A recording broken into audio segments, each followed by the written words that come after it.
جو دعویٰ کرتا ہے میں نے میٹرک کیا تجھے پاتا بھی ہے کہ نہیں آتا؟ پڑھنے کا تعلق پڑھے لکھے کے ساتھ ہے. اور ذات مصطفیٰ صلی اللہ علیہ وآلہ وسلم نبوت کی ذات ایک لمحے کے لیے بھی کسی کی شاگرد نہیں کرتی.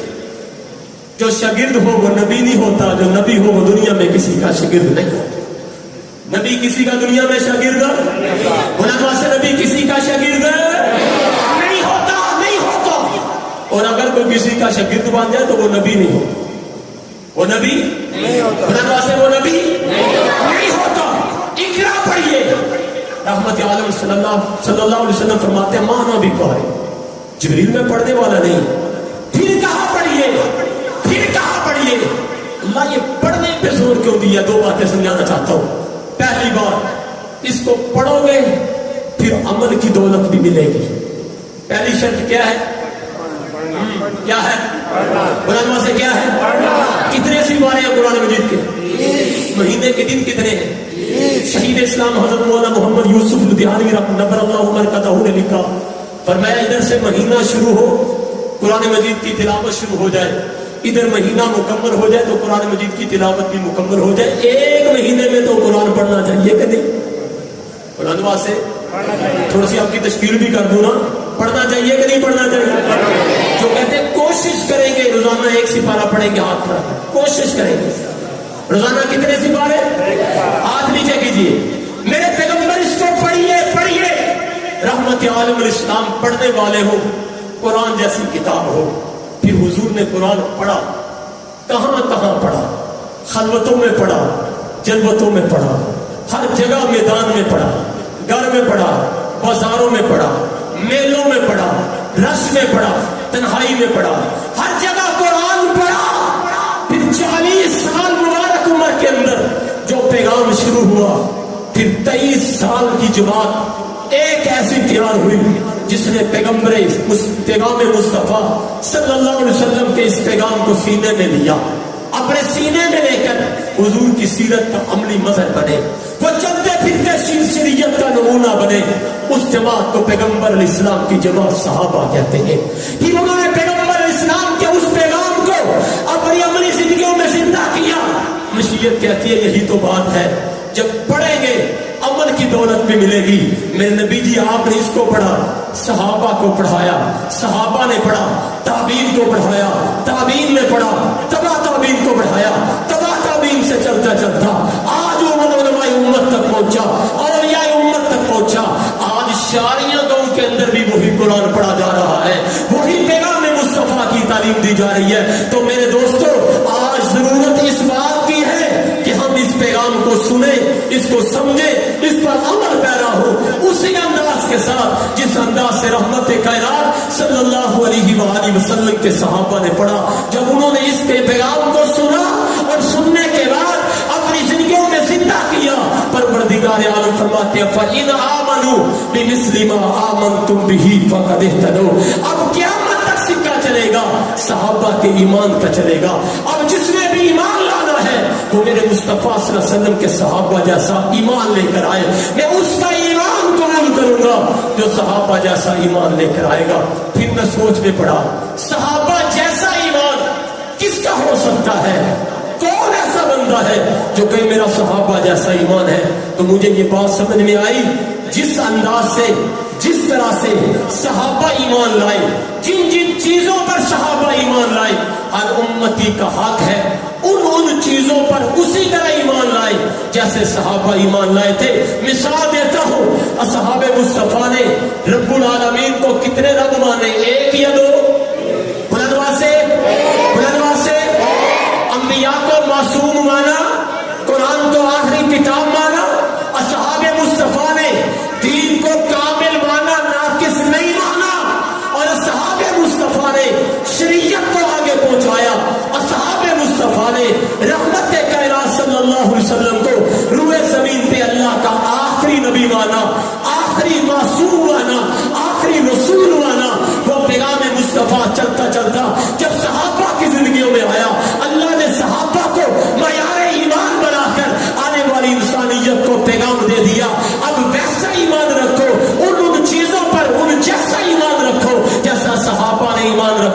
تو صحابہ نے حضور کو کون سا نبی مانا تھا؟